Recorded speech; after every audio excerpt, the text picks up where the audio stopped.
My name is Really. It's my absolute pleasure to be your in-flight manager and to welcome you back on board with us today.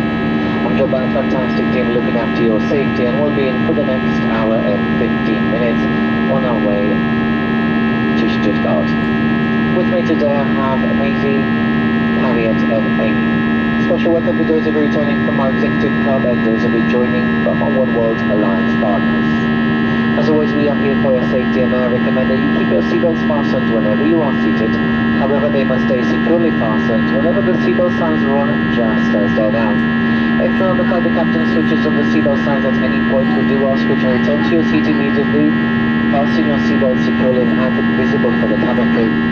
Whenever you're on an aircraft when the seatbelt signs are on, please do not stand up, open any of the head lockers or use the toilets. It's not just for your safety, but for everyone around you as well.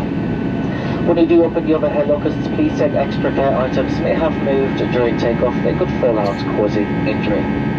As a reminder, smoking, including the use of e-cigarettes, vaping, and the use of any other smoking device, is not permitted at any time whilst on board. This includes the toilets, which are fitted with highly sensitive smoke detectors.